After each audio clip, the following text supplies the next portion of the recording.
I am Geraldine, 28 years old, and just your average office worker living paycheck to paycheck in Chicago. My life changed overnight when I won $960,000 in the lottery after taxes. Finally, a way out of my cramped apartment student debt and endless budget spreadsheets. But when I shared the news with my family, my parents delivered an ultimatum that shattered me. Give half the money to my struggling golden child brother, Nathan, or consider myself disowned. I chose myself for once and walked out. Before I continue this story, let me know in the comments what you would do if your family demanded half your lottery winnings.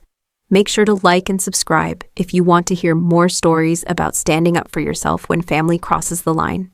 Growing up as the eldest child in what appeared to be a typical middle-class family in suburban Chicago, I never imagined I would one day be forced to choose between my financial security and my family ties.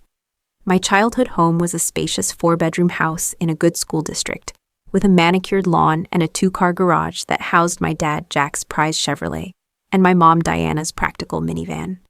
From the outside, we looked like the picture-perfect American family, but appearances can be deceiving.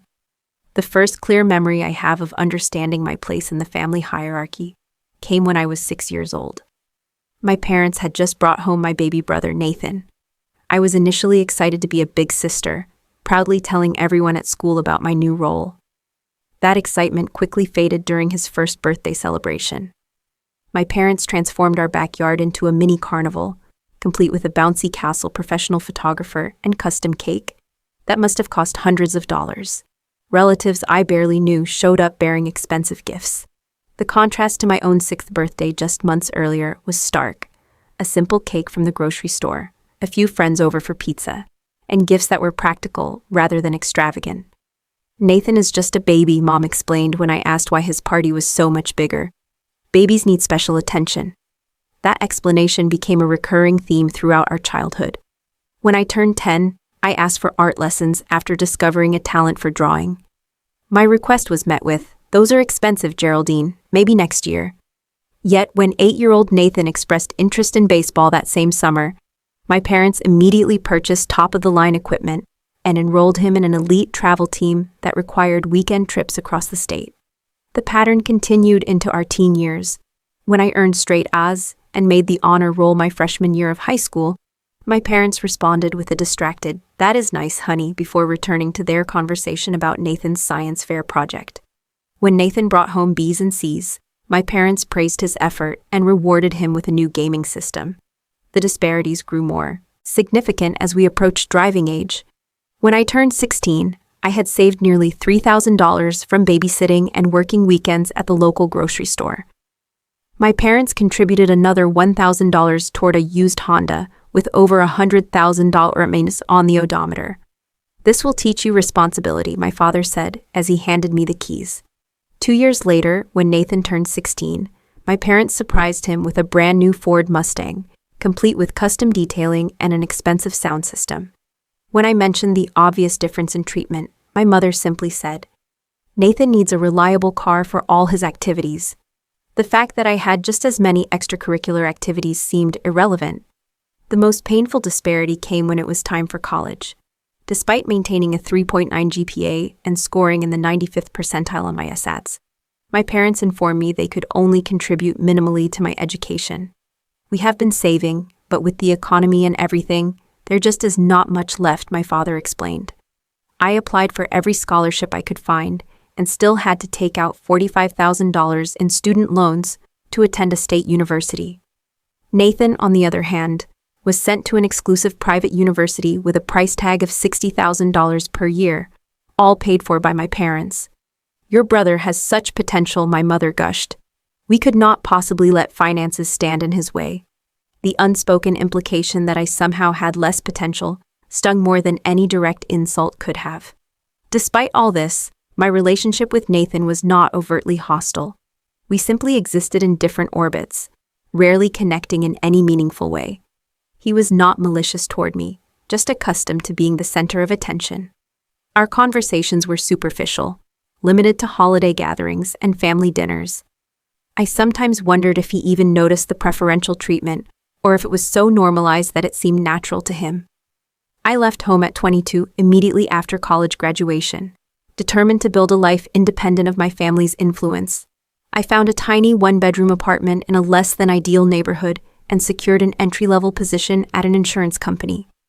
The pay was modest, but it allowed me to make minimum payments on my student loans while covering basic necessities. I learned to budget meticulously, cutting coupons and shopping sales, forgoing vacations and new clothes to make ends meet. Meanwhile, Nathan graduated with a business degree and immediately announced his intention to start his own tech company. My parents converted their finished basement into an office for him, allowing him to live at home rent-free while he built his empire, as my father proudly called it. They even provided the initial seed money of $50,000 to get his startup off the ground. Our family interactions became increasingly limited. I called my parents once a month out of obligation conversations that inevitably centered around Nathan's latest achievements. I returned home for Thanksgiving, Christmas, and occasionally Easter each visit, reinforcing my outsider status. Gifts from my parents remained practical kitchen gadgets, plain sweaters, gift cards, to affordable chain restaurants. Nathan received designer clothes, the latest electronics, and weekend getaways. By the time I turned 28, I had settled into a routine of work, sleep, and careful budgeting. I had managed to pay down my student loans to $20,000, a small victory that went unacknowledged by my family. I had a few close friends, colleagues I enjoyed working with, and a small but comfortable social life. I dated occasionally, though nothing serious developed.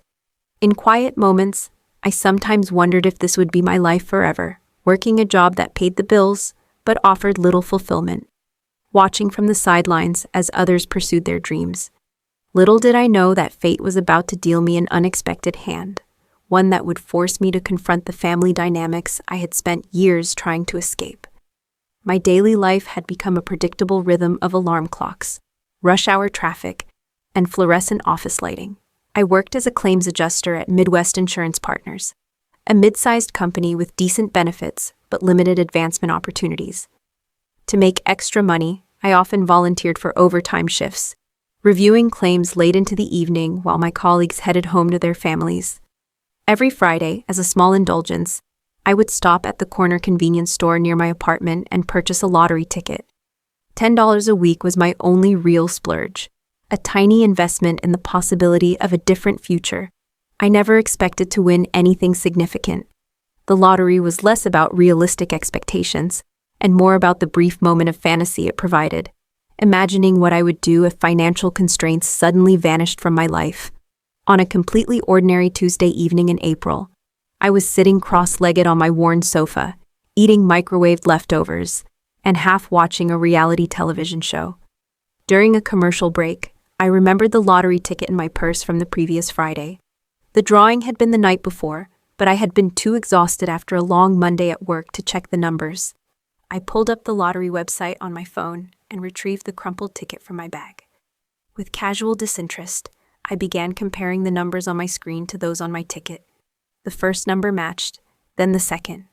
By the third matching number, my heart rate had accelerated. When all 6 numbers aligned perfectly, I felt a strange disconnection from reality, as if I was observing someone else's life through a window. "This cannot be right," I whispered to my empty apartment. I refreshed the webpage, certain there had been some mistake.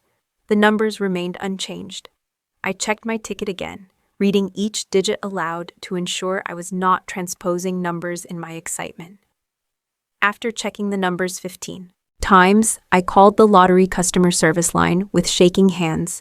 The representative confirmed what I still could not quite believe: I had won $1.2 million before taxes, which would amount to approximately $960,000 after federal and state withholdings.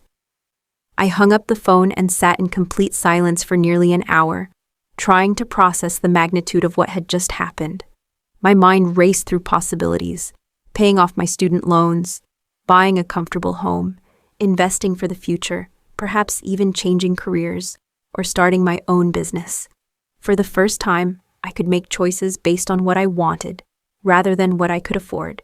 The next morning, I called in sick to work, something I rarely did, even when genuinely ill. I spent the day researching what lottery winners should do, learning about financial advisors, tax implications, and investment strategies. I made appointments with 3 different financial advisors and a lawyer specializing in sudden wealth management. On their unanimous advice, I opted to take the lump sum payment rather than the annuity option. I established a comprehensive financial plan. 70% would go into diverse investments, 15% toward a modest but nice home in a safe neighborhood, 10% for education, including the MBA I had always wanted to pursue, and 5% for immediate needs, and a small celebration of my good fortune. For 2 weeks, I told no one about my winnings. I continued going to work, living in my apartment, and maintaining my usual routines while quietly making arrangements with financial professionals. I wanted to be absolutely certain everything was properly handled before sharing the news with anyone. Eventually, I knew I needed to tell my family. Despite our complicated relationship, it felt wrong to keep such significant news from them. Part of me hoped, perhaps naively, that this might be an opportunity to reset our relationship to be seen as successful in my own right, rather than living in Nathan's shadow. After careful consideration, I called my parents on a Sunday afternoon when I knew they would both be home. My mother answered on the 3rd ring, her voice carrying its usual distracted quality, as if she was simultaneously doing something more important than talking to me. "Geraldine, what a surprise. Everything okay?" "Everything is great, Mom," I replied, trying to keep my voice steady. "Actually, I have some exciting news to share." "Oh." Her tone perked up slightly. "Did you get that promotion you mentioned?" I had not mentioned any promotion, having learned long ago not to share career aspirations that might go unfulfilled. "No, actually, I won the lottery. A big prize." There was a moment of silence before my mother called out to my father, "Jack, pick up the phone. Geraldine says she won the lottery." My father joined the call, his deep voice booming with sudden interest. "Geraldine, what is this about the lottery?" I explained the situation, keeping my voice measured despite the excitement bubbling beneath the surface. As I shared the amount and my initial plans for the money, their responses evolved from disbelief to enthusiasm to something more calculating. "Well, this is certainly unexpected," my father said after I finished speaking. "Have you considered how this might benefit the family?" "I have some plans for investments and buying a house," I replied carefully. "And paying off my student loans, of course." Of course, my mother interjected quickly. "But this is such a blessing for all of us. Really, such an opportunity." Something in her tone made me uneasy, but I pushed the feeling aside. "I would love to celebrate with you both. Maybe we could have dinner next weekend." "Absolutely," my mother exclaimed with more enthusiasm than I had heard from her in years. "Come over Saturday at 6. I will make your favorite lasagna." The fact that my favorite was actually eggplant parmesan, something she would have known if she had paid attention, did not escape my notice. "We are so proud of you, sweetheart," my father added. "Our little girl, a lottery winner. Wait until everyone hears that we have a millionaire in the family." After hanging up, I sat with mixed emotions. Their sudden interest in my life felt both validating and suspicious. Still, I allowed myself to hope that perhaps this windfall might bridge the gap that had grown between us over the years. I spent the next few days finalizing details with my financial team and beginning discreet inquiries about housing options in safer neighborhoods. I also researched part-time MBA programs that I could pursue while maintaining my job, at least initially. As Saturday approached, I felt a growing nervousness about the family dinner. I purchased a bottle of expensive champagne and a bouquet of flowers for my mother, telling myself this would be a new beginning for all of us. I drove to my parents' house with cautious optimism, unaware that the evening would alter the course of my family relationships forever. I arrived at my childhood home precisely at 6 o'clock on Saturday evening. The familiar 2-story colonial looked exactly as it always had. Perfectly maintained lawn seasonal wreath on the front door, warm yellow light spilling from the windows. For a moment, I sat in my car, gathering my courage and reminding myself that I was no longer the insecure girl who had left home 6 years ago. I was a financially independent adult, with a windfall that would change my life. I deserved to celebrate this good fortune. The scent of garlic bread and tomato sauce greeted me as I walked through the front door along with my mother's perfume. The same brand she had worn since I was a child. The house was immaculate as always, family photos lining the entryway. I noticed immediately that the most prominent frames featured Nathan at various ages and achievements, while photos of me were smaller and less prominently displayed. "There she is," my father boomed, emerging from the living room with a glass of scotch already in hand. "Our lucky girl." My mother hurried from the kitchen, wiping her hands on her apron before giving me an uncharacteristically enthusiastic hug. "Geraldine, sweetie, we are so excited to celebrate with you." I presented the champagne and flowers, which my mother accepted with a bright smile. "How thoughtful. We will open this with dessert. I made your favorite chocolate cake. My favorite was actually carrot cake." Another detail she had forgotten. But I smiled appreciatively nonetheless. "The house looks great. Nothing changes. Why mess with perfection?" My father laughed, leading me into the dining room, where the table was set with the good china, something usually reserved for major holidays. We have been busy getting things ready for our special dinner. The conversation during the appetizer course remained light and surprisingly centered on me. My parents asked about my job, my apartment, and even a few of my friends whom they remembered. Their interest seemed genuine, if somewhat exaggerated, and I found myself relaxing slightly as we moved to the main course. "So," my father said as he served himself a second helping of lasagna, "tell us more about this lottery business. How much did you say you won after taxes?" "About $960,000, I replied. "I have been working with financial advisors to make sure I manage it properly." My mother nodded approvingly. "Very responsible. And what exactly are your plans?" I explained my carefully considered strategy: investments, a modest home purchase, continuing education, and a small portion for immediate needs. The advisors all said the key is not to make dramatic lifestyle changes or big purchases right away. Lottery winners who do that often end up broke within a few years. "Smart thinking," my father agreed, though something in his expression had shifted. "But what about family? Surely your good fortune should benefit those closest to you as well." I had anticipated this question and prepared a measured response. "I have been thinking about that. Maybe a nice family vacation next summer. I know we have not all traveled together since I was in high school." My parents exchanged a glance that immediately put me on alert. My mother set down her fork and reached for her wine glass. "That would be lovely, dear, but we were thinking of something a bit more substantial." "Substantial," I repeated, my stomach tightening. My father cleared his throat. "The thing is, Geraldine, your brother's business is at a critical juncture. His company has developed some revolutionary software, but they need additional capital to bring it to market properly." "Nathan is here, actually," my mother added quickly. "He will be joining us for dessert to explain everything.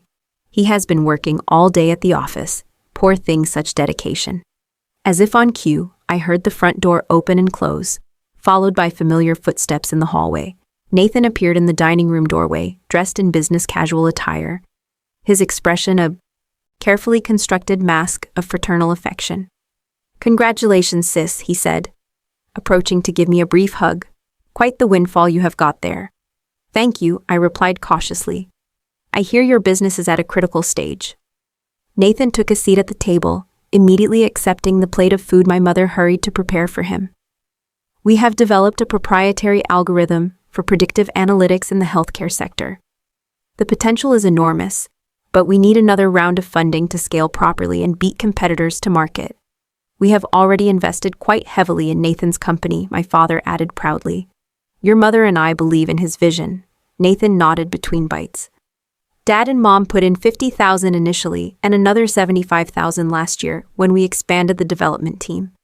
The problem," my mother continued, "is that the company needs a significant infusion of capital now, about $400,000. The room suddenly felt airless. I looked from one family member to another, trying to process what was clearly a coordinated approach. "And you want me to provide this money from my lottery winnings?" "Think of it as an investment," Nathan said smoothly. "You would become a significant shareholder. When we go public or get acquired, your return could be 10 times what you put in." "Or I could lose everything if the company fails," I countered, trying to keep my voice steady. $400,000 is nearly half of my winnings. Family supports family. "Geraldine," my father said, his tone hardening slightly, "we have always been there for you." I could not help the short, incredulous laugh that escaped my lips. "Have you really?" My mother's expression tightened. "What is that supposed to mean? We gave you everything growing up. Did you? I asked quietly. Because from where I stand, Nathan was given everything while I had to earn the bare minimum. That is completely unfair. My father interjected, his face wreathing. We treated you both equally. The dam that had held back years of resentment suddenly cracked. Equal. Nathan got a brand new Mustang for his 16th birthday. I got $1,000 toward a used Honda with a $100,000 holder on it. Nathan went to a $60,000 a year private university fully paid for. I graduated with $45,000 in student loans from a state school. Nathan got a $50,000 investment to start his business.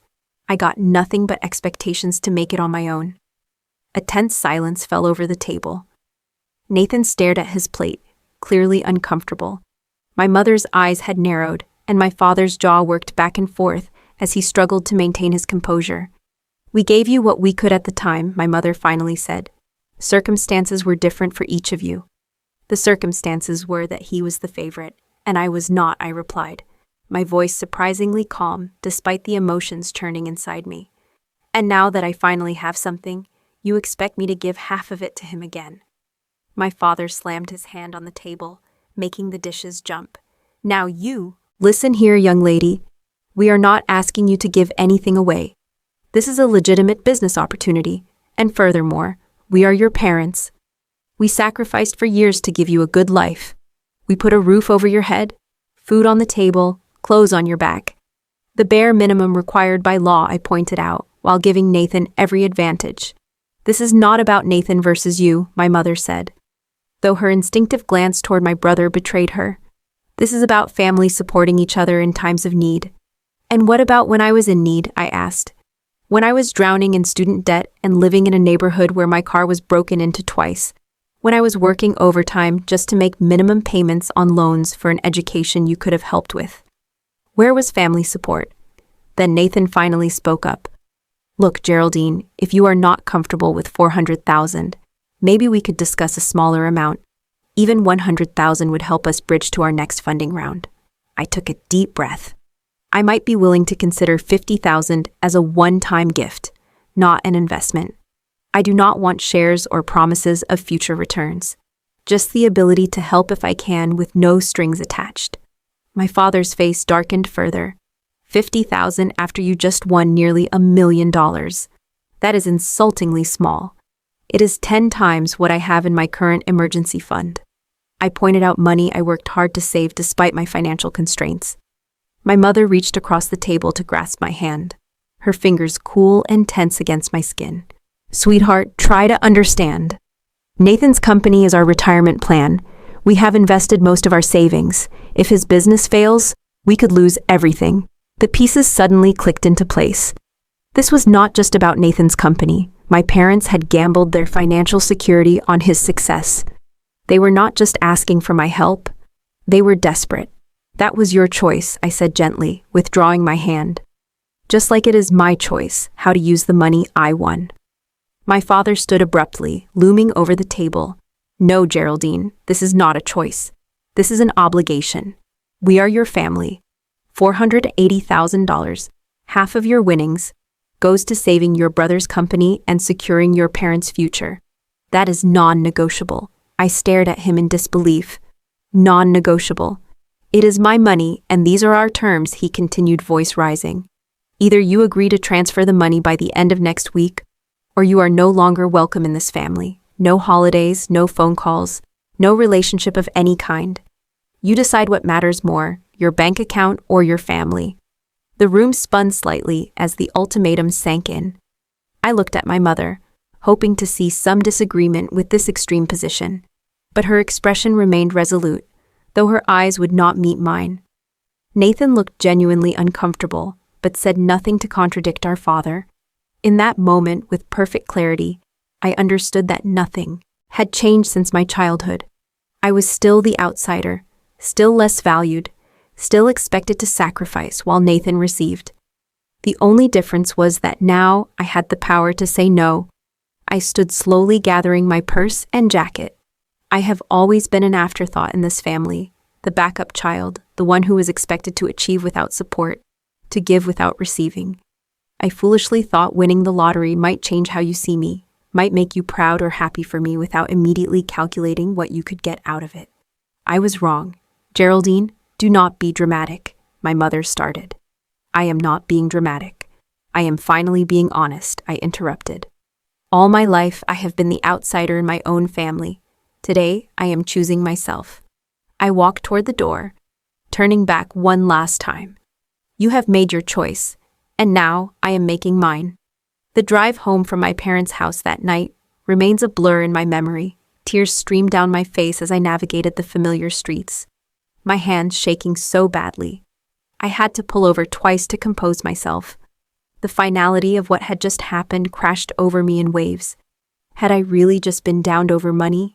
Had my family truly given me an ultimatum that made their conditional love explicitly clear?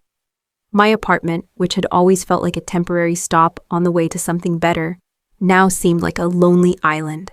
I collapsed onto my sofa, still in my dinner clothes, and allowed myself to fully break down. The sobs came from deep within years of suppressed hurt and disappointment. Finally finding release, I called in sick to work the following Monday, something I had rarely done, even when genuinely ill. I could barely focus on basic tasks, let alone complex insurance claims. My mind kept replaying the dinner conversation, searching for something I could have said differently, some magic words that might have made my family see me as a person with valid feelings, rather than an ATM to be accessed. By Tuesday, the messages started.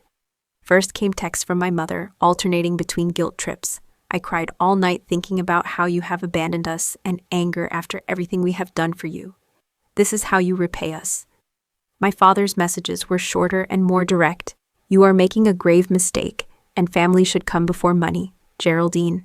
I responded only once, writing, I am not choosing money over family. I am choosing self-respect.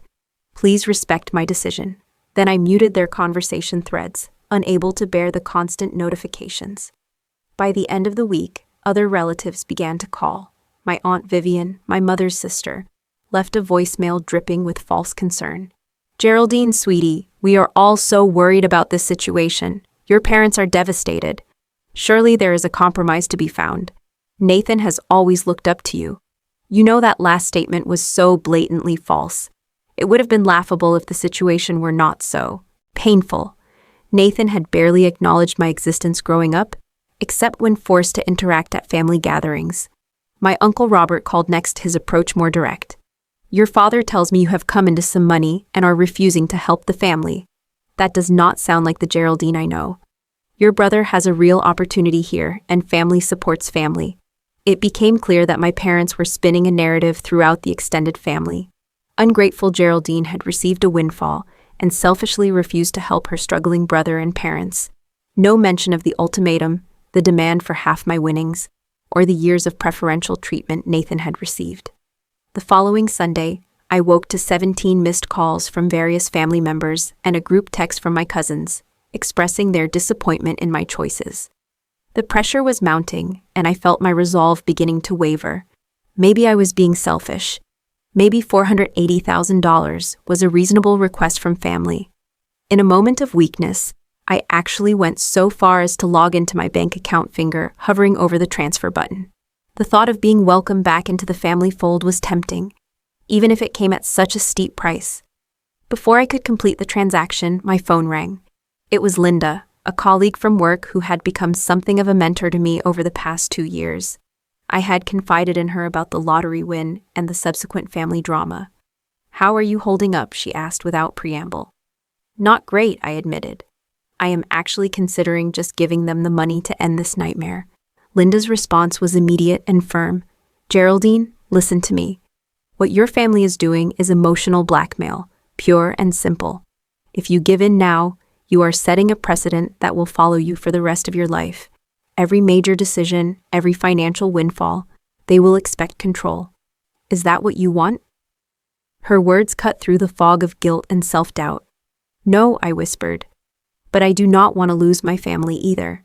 A family that only wants you when you can provide financial benefit is not a family worth preserving at all costs, Linda said gently.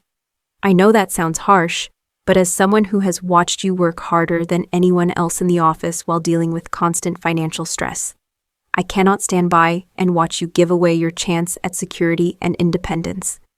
That conversation was the lifeline I needed. I logged out of my bank account and instead made an appointment with a therapist specializing in family trauma. If I was going to navigate this new reality, I would need professional support. The harassment from my family continued for another week before I finally took the drastic step of blocking their numbers.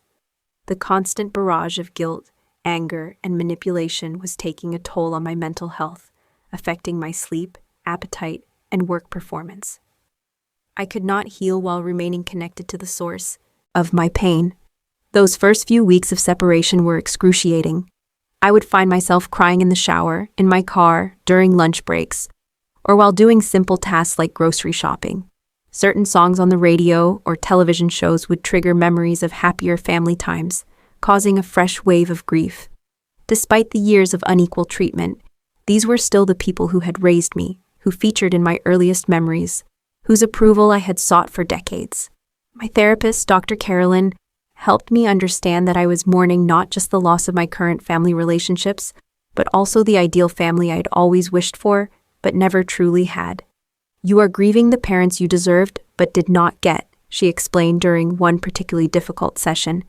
"That grief is valid and needs to be processed." She also helped me recognize the patterns of emotional abuse that had characterized my family dynamics for years. The constant comparison to Nathan, the withholding of affection and support, the explicit and implicit messages that I was somehow less deserving, less important, less lovable, all contributed to a harmful environment that had shaped my self-perception in negative ways. The lottery win did not create this problem. Dr. Carolyn pointed out it simply brought to the surface dynamics that have always been there. Sometimes it takes a crisis or significant event to reveal the true nature of our relationships. Those words resonated deeply with me. The lottery had not changed my family. It had merely illuminated what had always been true, but what I had spent years trying not to see clearly. The realization was both painful and strangely liberating. As the weeks turned into months, I slowly began to rebuild my life, without the constant background noise of family disapproval and obligation. I moved forward with my financial plans, working closely with my advisors to ensure long-term security. The freedom to make decisions based solely on what was best for me, without having to consider how my choices would be judged by my family, was a new and empowering experience. Still, there were moments of doubt and loneliness. Birthdays, holidays, and other milestones would trigger waves of sadness as I confronted the reality of my new normal. I wondered if I had made the right choice, if the price of my financial independence was too high. But each time these thoughts surfaced, I reminded myself of the ultimatum my father had delivered and asked whether a family that truly loved me would have forced such a choice in the first place. The answer, though painful, was always clear. 3 months after the fateful dinner at my parents' house, I moved out of my cramped apartment into a secure, modern 2-bedroom condo in a vibrant neighborhood with tree-lined streets and local businesses within walking distance. The building had security cameras, a doorman, and a small gym. Luxuries I had never imagined having access to before the lottery win. For the first time, I did not worry about strange noises at night or whether my car would be intact in the morning. The process of furnishing my new home became unexpectedly therapeutic. I chose each piece with care, creating a space that reflected my personal taste, rather than being limited to what was on clearance or available secondhand. A comfortable sectional sofa in a rich teal, a dining table made of reclaimed wood artwork that spoke to me, all came together to create a sanctuary that felt truly mine. Working with my financial advisors, I established a diversified investment portfolio designed for long-term growth and security. We created separate accounts for different goals: retirement, housing, education, and a small fund for travel and experiences. I paid off my remaining student loans in one satisfying transaction, feeling a weight lift that I had carried since graduation. With my immediate financial needs addressed, I turned my attention to longer-term aspirations. I had always wanted to pursue an MBA, believing it would open doors to more fulfilling career opportunities, but the cost had been prohibitive. Now, with financial barriers removed, I researched programs and applied to a prestigious evening MBA program at a well-regarded business school in the city. The acceptance letter arrived on a rainy Tuesday afternoon. I stood in my kitchen staring at the official letterhead with tears in my eyes. This was an opportunity I had earned through my own merits, not because of family connections or financial support. My undergraduate grades, work experience, and admissions essays had secured my place. The fact that I could now afford the tuition was the lottery's contribution, but the acceptance was mine alone. As I adjusted to my new circumstances, I realized I needed more than financial and educational growth. The family situation had left emotional scars that required attention. Through my therapist's recommendation, I joined a support group for adults from dysfunctional families. Meeting others who understood the complex emotions of family estrangement offered validation I had not known I needed. It was in this group that I met Jennifer, a 32-year-old marketing executive who had cut ties with her narcissistic mother 3 years earlier. The first year is the hardest, she told me after a particularly emotional session. You question yourself constantly, but it gets easier. You start building your chosen family. People who value you for who you are, not what you can give them. Jennifer and I began meeting for coffee outside of group sessions, and a friendship blossomed. She introduced me to her circle of friends, warm and genuine people who welcomed me without judgment or agenda.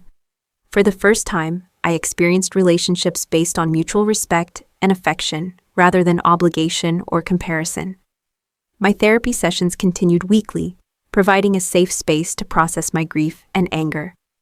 Dr. Caroline helped me identify and challenge the negative self-perceptions I had internalized from years of being the less favored child. Your worth was never determined by how your parents treated you, she reminded me often. Their limitations as parents reflect on them, not on you. We worked through exercises designed to strengthen my self-esteem and establish healthy boundaries in relationships. I learned to recognize when I was sacrificing my own needs to please others, a pattern developed through years of trying to earn my parents' approval. Slowly, I began to trust my own judgment and prioritize my well-being without guilt. My professional life also began to transform. With the pressure of financial insecurity removed, I approached my work with renewed focus and creativity. I suggested process improvements that saved the department significant time and resources, earning recognition from senior management. 6 months after moving into my new home, I was offered a promotion to team leader, a position with greater responsibility and substantially higher compensation. You have really come into your own these past few months, my boss commented during the promotion discussion. There is a confidence in your work that was not there before. Whatever changes you have made in your life, they are clearly working for you. The irony was not lost on me that stepping away from my biological family had created space for me to flourish in ways I had never imagined possible. By removing the constant undercurrent of inadequacy that had characterized my family relationships, I had freed up emotional energy to invest in my own growth and happiness. As I established new routines and relationships, I also began learning to set and maintain boundaries. When a cousin I had always been close with reached out ostensibly to check on me, but quickly pivoting to questions about whether I might reconsider helping the family, I was able to calmly but firmly end the conversation without feeling compelled to justify my choices. I value our relationship, I told her, but my financial decisions are not up for discussion. If you would like to maintain contact, it needs to be without any involvement in the situation between me and my parents. She did not call again, confirming that her interest had been primarily as an emissary, rather than from genuine concern. Though painful, these clarifying moments helped me distinguish between authentic connections and those tainted by ulterior motives. 6 months into my estrangement from my immediate family, I met Daniel at a fundraising event for a local literacy program. He was a high school English teacher with kind eyes and an easy laugh, who asked thoughtful questions and actually listened to the answers. Our first date lasted 5 hours conversation flowing effortlessly from books to travel to childhood memories. When the topic of family inevitably arose, I shared a simplified version of my situation, wary of how it might be received. Daniel's response surprised me. Family is complicated, he said, without judgment. I believe relationships should be measured by how they impact your well-being, not by biology or obligation. As our relationship developed, Daniel demonstrated consistent respect for my boundaries regarding family discussions. He never pressured me to reconcile or suggested I was overreacting responses I had encountered from previous dating partners. Instead, he supported my decisions while providing a shoulder to lean on during difficult moments like holidays or my birthday. Despite the positive changes in my life, there were still moments of profound sadness and doubt. The first Thanksgiving after the arrangement was particularly difficult. While friends invited me to join their celebrations, the absence of family traditions left a hollow feeling I could not entirely shake. Christmas brought similar challenges, memories of childhood excitement and family rituals, creating a bittersweet ache. During these moments, I would sometimes question my decision. Was financial independence worth the loss of family connection, however flawed those connections might have been? Would I regret this choice years down the road when reconciliation might be more difficult or even impossible? My therapist helped me work through these doubts, reminding me that grief and uncertainty did not mean I had made the wrong choice. Difficult decisions can be right, even when they hurt. She explained, "The pain you feel now does not invalidate the legitimate reasons for your boundary setting." As I approached the 1-year anniversary of my lottery win, I took time to reflect on everything that had changed. Financially, I was secure in ways I had never imagined possible. Educationally, I was thriving in my MBA program, maintaining a 4.00 GPA while working full-time. Professionally, my recent promotion had opened new opportunities for growth and leadership. Personally, I had developed genuine friendships and a promising romantic relationship. Most importantly, I had begun to recognize my own worth independent of external validation. The constant sense of inadequacy that had followed me since childhood was gradually being replaced by self-assurance and confidence. I was learning that my value was intrinsic, not determined by comparison to others or by what I could provide to those around me. The lottery had given me financial freedom, but the true transformation came from the difficult choices that followed. By standing firm in my self-respect, even at the cost of family relationships, I had begun a journey of self-discovery and healing that money alone could never have provided. 18 months after walking out of my parents' house, my life had settled into a new normal. I had completed half of my MBA program with excellent grades, received another promotion at work, and my relationship with Daniel had deepened into something stable and nurturing. My investment portfolio was performing well, and I had even begun mentoring young women from disadvantaged backgrounds through a community program, sharing financial literacy skills and career guidance.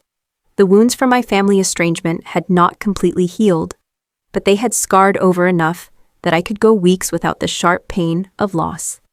I had created holiday traditions with friends, celebrated milestones with my chosen family, and built a life that felt increasingly authentic and fulfilling. Then, on an ordinary Wednesday morning, an email appeared in my inbox from an address I immediately recognized.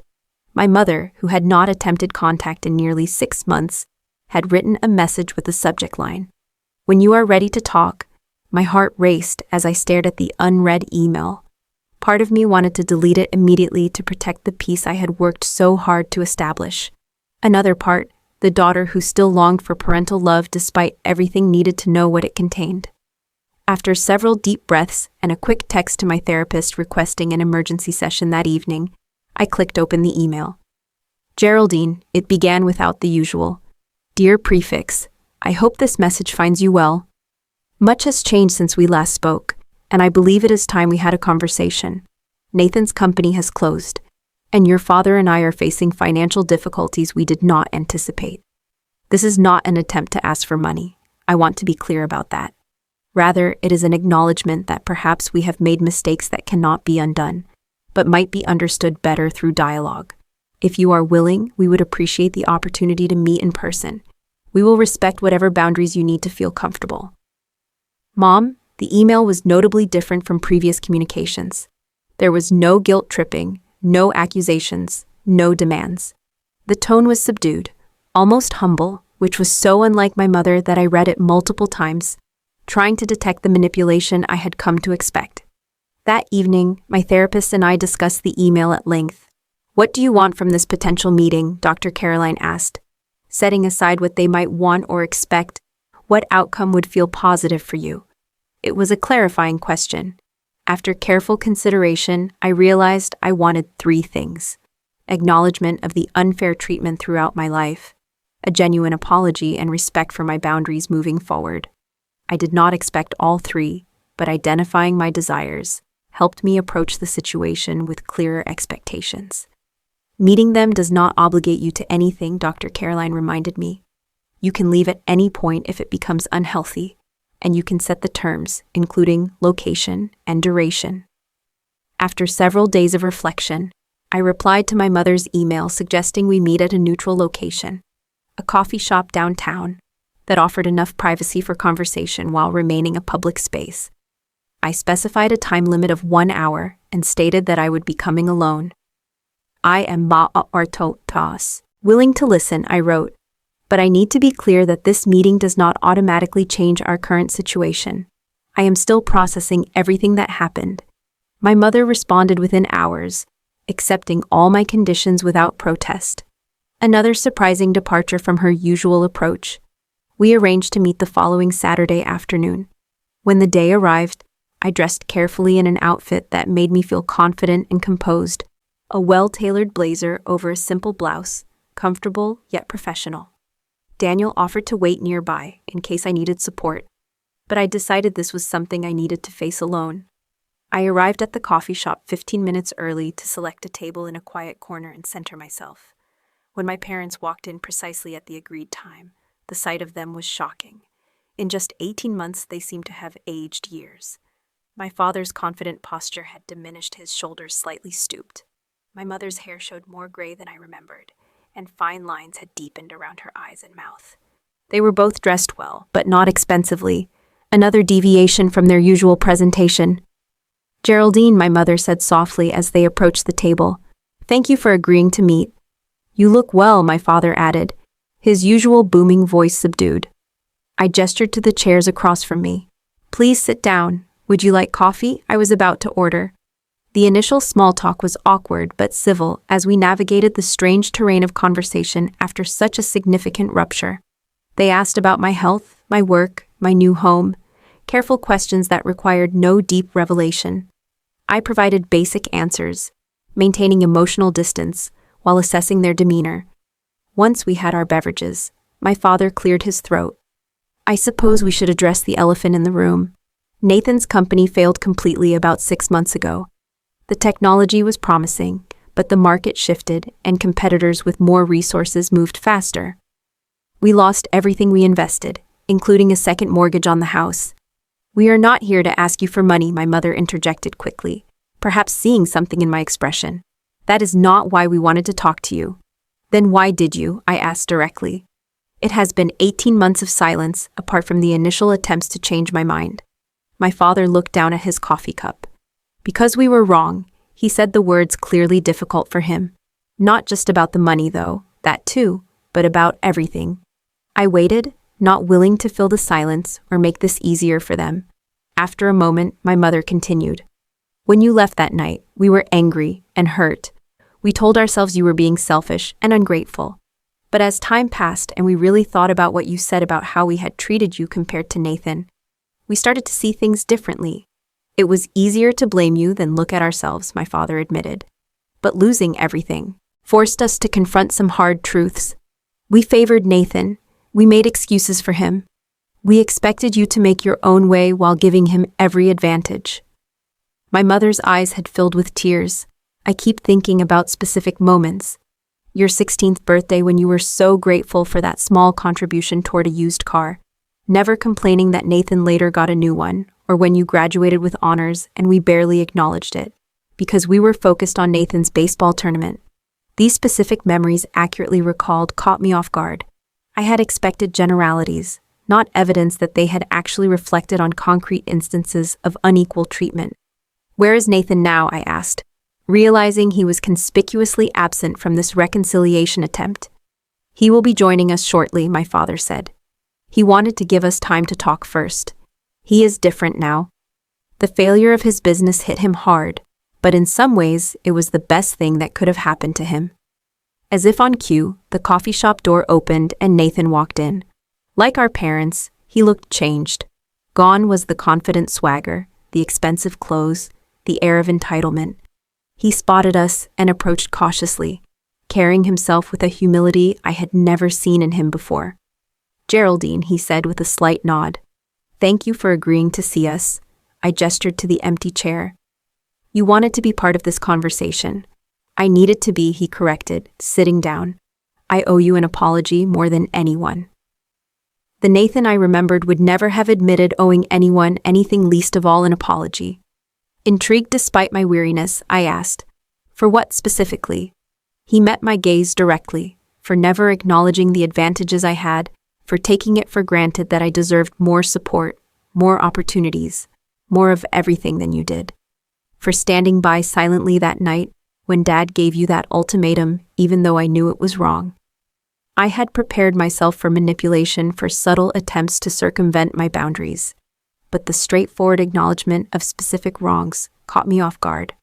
"What happened after the company failed?" I asked. Nathan's smile was rueful. "Reality happened. I lost everything, including my sense of identity. I had to move out of Mom and Dad's basement, get a regular job for the first time in my life, and learn to live within a budget. Turns out I was not the business genius everyone thought.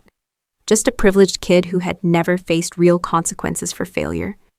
"He is working in IT support now," my mother added, with what sounded like genuine pride. "Starting at the bottom and working his way up properly." "The pay is modest, but it is honest work," Nathan said. "And I am paying rent in my apartment, paying off debts, learning what it means to be financially responsible. Things you have known since college." I took a sip of my now lukewarm coffee, processing this apparent transformation. Why now? Why reach out? After all this time? My father leaned forward slightly. "Because it took us this long to truly understand what we had done. And because we realized that while we lost our investments, what you lost was much more significant. You lost the belief that your family loved you unconditionally. That is a far greater loss than any amount of money. We do not expect forgiveness," my mother added. "We just wanted you to know that we see now what we could not or would not see before."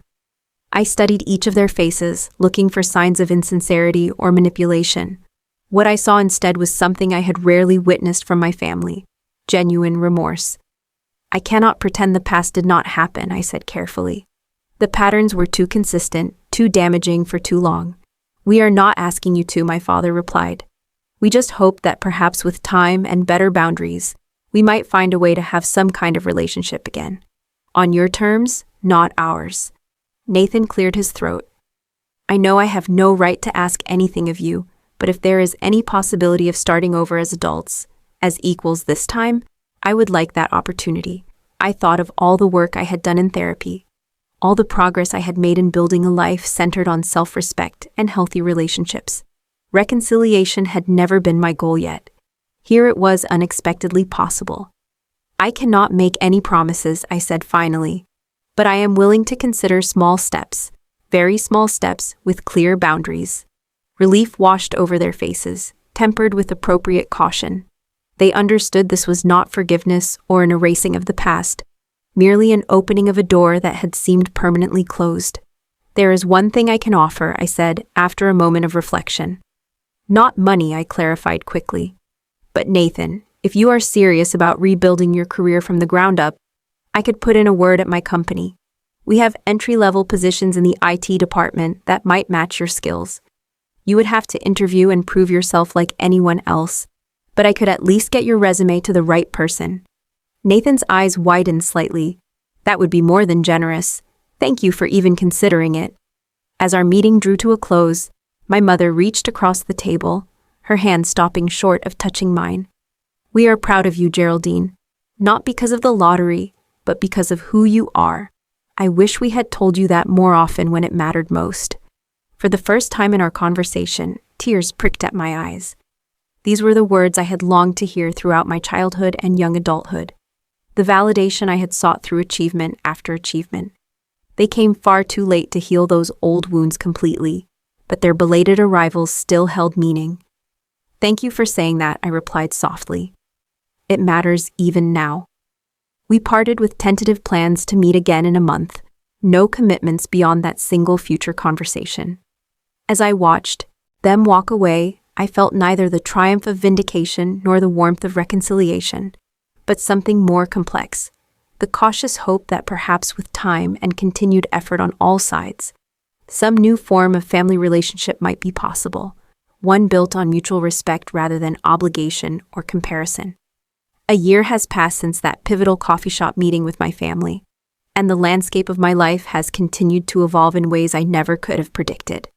The journey from arrangement to cautious reconnection has been neither linear nor simple, but it has been profoundly educational. Our family relationship has been rebuilt slowly, brick by careful brick. We began with monthly coffee meetings, then gradually expanded to occasional dinners at restaurants, neutral territory, where everyone could maintain their independence. Holidays remained separate affairs that first year, a boundary I needed to preserve as I navigated this new territory. This past Christmas, however, I invited my parents and Nathan to my home for dessert, after they had their traditional family dinner, a small step toward creating new traditions that honor the past while acknowledging our changed dynamic. The most significant changes have been in how we communicate. My parents now ask about my life with genuine interest rather than cursory obligation. They remember details about my work, my studies, my friends. When I share an achievement, they celebrate it without immediately comparing it to Nathan or anyone else. These may seem like small things, but they represent a fundamental shift in how they relate to me. Nathan has perhaps changed the most dramatically. After interviewing for the position I recommended at my company, he was hired as an IT support specialist. To everyone's surprise, including his own, he excelled in the role, bringing a work ethic and humility that had been absent in his entrepreneurial ventures. He lives modestly in a one-bedroom apartment, commutes on public transportation, and systematically pays down the debts from his failed business. We have developed a cautious friendship meeting occasionally for lunch to discuss workbooks, current events, carefully avoiding the landmines of our complicated past, until we had established enough trust to address them constructively. 6 months ago, during one such lunch, he offered an apology so specific and insightful that I knew it came from genuine reflection rather than obligation. I never saw it when we were growing up, he admitted, but I was handed opportunities you had to fight for: college car, startup, capital, even emotional support, all given freely to me while you had to prove yourself worthy of the smallest assistance. I benefited from that inequality without ever questioning it, and I am truly sorry. My parents have faced their own challenges and growth. The financial strain from Nathan's failed business forced them to downsize, selling the family home and moving to a smaller townhouse in a less prestigious neighborhood. Dad took a consulting job to supplement his reduced retirement income, while Mom returned to teaching part-time at a local community college. The humbling of their circumstances has brought a perspective they lacked during their years of comfortable security. We were so focused on appearances, Mom confessed during a recent conversation. The right neighborhood, the right schools, the right kind of success. We measured everything, including our children, by those shallow standards. Losing everything material helped us see what truly matters. My own life continues to flourish. I completed my MBA with honors 6 months ago, which led to a significant promotion at work. I now lead a department of 12 people developing strategy and mentoring younger employees. The financial security from my lottery winnings gave me the freedom to pursue this education, but the confidence to excel came from within, nurtured by therapy and supported by genuine relationships. One of my proudest accomplishments has been establishing a scholarship fund for financially independent students who lack family support. Using a portion of my lottery winnings, I created an endowment that provides not just tuition assistance, but also mentorship and networking opportunities for young people who, like my younger self, are navigating education and early career. Without the safety net many take for granted, working with these students has been healing in ways I never anticipated, allowing me to transform my own painful experiences into support for others facing similar challenges. My relationship with Daniel has deepened into a partnership based on mutual respect and genuine care. He proposed 3 months ago during a weekend hike to Mountain Overlook, offering a ring and a promise of equality and support. through whatever life brings. My parents' reaction to our engagement was another measure of how much has changed. Rather than immediately taking over planning or imposing their preferences, they asked what kind of wedding we wanted and how they could support our vision. The most profound change, however, has been internal. Through continued therapy and conscious effort, I have largely dismantled the belief system installed during my childhood. The one that told me I was somehow less deserving, less valuable than others. I have learned to recognize my worth independent of external validation or comparison. I set boundaries without guilt and extend compassion without sacrificing self-respect. This journey has taught me that family relationships, like all relationships, should be evaluated based on their impact on our well-being, rather than simply accepted as obligations beyond questioning. True love, whether familial or otherwise, uplifts rather than diminishes, supports rather than exploits, sees us as individuals rather than extensions or reflections of others. I have also learned that forgiveness does not require forgetting or pretending harm never occurred. Real forgiveness acknowledges the full reality of what happened while choosing to release the binding power of resentment. I have not forgotten the years of unequal treatment or the painful ultimatum that forced our separation. But I have chosen not to let those experiences determine my future or define my capacity for connection. Perhaps most importantly, I have learned that sometimes walking away is not the end, but the beginning of a healthier relationship. That distance can create the space necessary for genuine change. Had I capitulated to my family's demands that night, giving away half my lottery winnings to avoid conflict, nothing would have changed. The patterns would have continued, perhaps even intensified. By standing firm in my self-respect, I created the conditions that eventually led to meaningful transformation for all of us. The lottery win that triggered this chain of events was statistically improbable, a 1 in millions chance. But I do not believe I won those $960,000 by luck alone. I won them because I needed to learn that my value was not determined by my family's perception that I could stand on my own and thrive, that I was worthy of good fortune and capable of managing it wisely. The money provided financial security, but the real prize was the self-knowledge and strength I gained by protecting it. In the end, I did not win the lottery for luck. I wanted to learn how to love myself first. And that lesson has been worth far more than any dollar amount could ever be. What difficult boundaries have you had to set with family or friends? How did it change your relationship in the long run? Let me know in the comments below. If this story resonated with you, please hit the like button and subscribe to my channel for more stories about finding strength through life's challenges. Share this video with someone who might need to hear that standing up for yourself can sometimes be the most loving choice of all. Thank you for listening to my journey, and remember, your worth is never determined by how others treat you, but by how you choose to treat yourself.